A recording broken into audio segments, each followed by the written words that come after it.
Assalamualaikum warahmatullahi wabarakatuh. Selamat pagi. Sebelum kita memulai belajar, marilah kita bersama-sama berdoa. Doa mulai. Doa selesai. Nah, anak-anak, coba kita perhatikan bersama-sama gambar yang ada pada layar. Kira-kira gambar apakah itu? Yang kalian lihat gambar apa saja? Patung. Nah, ini merupakan ciri khas atau keunikan yang ada di Kebumen. Di Kebumen itu banyak sekali burung lawet. Kemudian yang kedua, orang yang sedang menaiki perahu.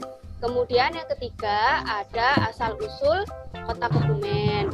Nah, gambar-gambar ini ada kaitannya dengan materi yang akan kita pelajari hari ini. Nah, sebelumnya Ibu ingin bertanya, ketika kita menaiki perahu, bagaimana ya caranya supaya perahu itu dapat bergerak? Dayung sekali. Nah, gerakan dayung ini merupakan gaya. Masih ingat materi tentang gaya? Kemudian asal-usul kota Kebumen. Nah, ini kira-kira materinya itu tentang apa ya? Cerita. Ya. Nah, materi yang akan kita pelajari salah satunya adalah cerita fiksi. Nah, hari ini Ibu harap yang pertama kalian itu dapat menuliskan tokoh-tokoh dalam cerita fiksi dengan. Nah, anak-anak, Ibu ingin bertanya kepada kalian. Apakah kalian di kota Yogyakarta? Pernah. Ya. Apakah kalian tahu apa saja keunikan kota Yogyakarta? Gudeg, makanan gudeg. Ya, betul, gudeg tugu Jogja. Kemudian yang kedua ada candi, namanya Candi Prambanan.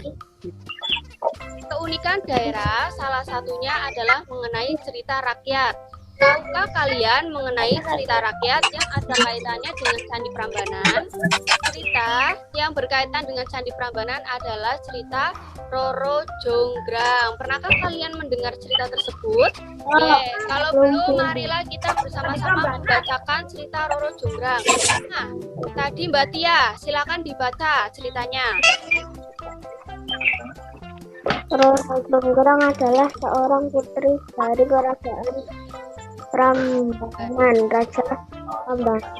Bandung Bondowoso meminta bantuan pasukan Jin untuk membangun seribu candi. Dalam sekejap bangunan candi mulai tampak. Roro Jonggrang mendatangi Bandung Bondowoso. Roro Jonggrang segera menghitung candi-candi yang sudah selesai. Nah, berdasarkan cerita ini, tokoh-tokohnya ada siapa saja? Yang pertama, Roro Jonggrang. Kemudian yang kedua, Bandung Bondowoso. Kemudian tadi ada Sumi. Kemudian ada Dayang dan yang terakhir ada Jin. Tokoh dalam suatu cerita dapat dibedakan menjadi dua, yaitu yang pertama tokoh utama dan yang kedua adalah tokoh tambahan. Tokoh utama adalah tokoh yang memiliki peran penting dalam suatu cerita atau tokoh yang ditonjolkan dalam suatu cerita. Jadi tokoh utama itu adalah tokoh yang sering disebut. Kemudian yang kedua, tokoh tambahan adalah tokoh yang dimunculkan atau beberapa kali dalam suatu cerita. Jadi dimunculkannya tidak sering. Nah, anak-anak, tokoh utama dan tokoh tambahan dalam cerita Roro Jonggrang, kira-kira siapa saja ya tokoh utamanya? Sering disebut Roro Jonggrang. Ya, Roro Jonggrang dan Bondowoso. Tokoh utama yang pertama yaitu Roro Jonggrang, kemudian yang kedua Bandung Bondowoso. Ya, kemudian tokoh tambahannya itu Bisumi. Bisumi itu hanya disebut satu kali. Dayang juga hanya disebut satu atau beberapa kali. Dan Jin itu disebut. Inilah kita berlatih. Silakan kalian buka LKPD halaman 20. Mengenai tugas, adakah yang ingin ditanyakan? Tadi sudah jelas? Ya, nanti kalau misalnya kurang jelas bisa ditanyakan di grup WhatsApp, nggih. Nah, anak-anak, marilah kita amati berikut. Ini ada gambar candi, kemudian ada petugas kebersihan dan seorang anak bernama Siti. Nah, saat berwisata ke Candi Prambanan, biasanya kita melihat petugas kebersihan. Nah, Ibu ingin bertanya, apakah petugas kebersihan melakukan gaya? Apakah? Iya. Iya. Mengapa petugas kebersihan melakukan gaya? Karena ada kegiatan apa? Iya, betul sekali. Iya, pintar sekali anak kelas 4. Iya. Kemudian apakah yang akan terjadi jika mendorong gerobak hanya satu orang? Ini kan ada 2. Kalau satu orang bagaimana? Beban menjadi berat. Iya, beban menjadi berat, kemudian laju gerobaknya menjadi lambat sekali.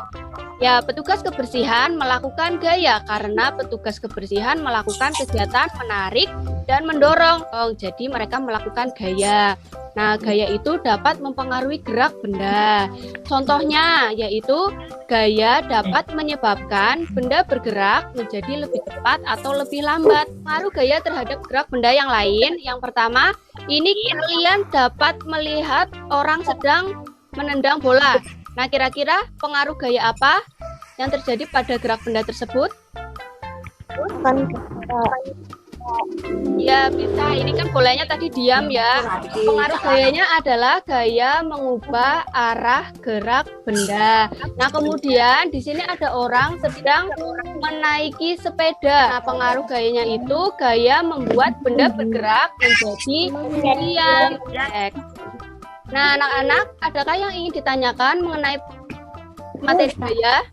Nah, supaya anak-anak nanti lebih paham, nanti anak-anak akan melakukan percobaan. Silakan nanti anak-anak baca dan buka LKPD pada nanti kalian boleh mengamati. Kemudian setelah mengamati kalian boleh meniru. Nah, adakah yang ingin bertanya? Nah, anak-anak, hari ini kita sudah belajar apa saja? Yang pertama kita sudah belajar tokoh dalam narasi.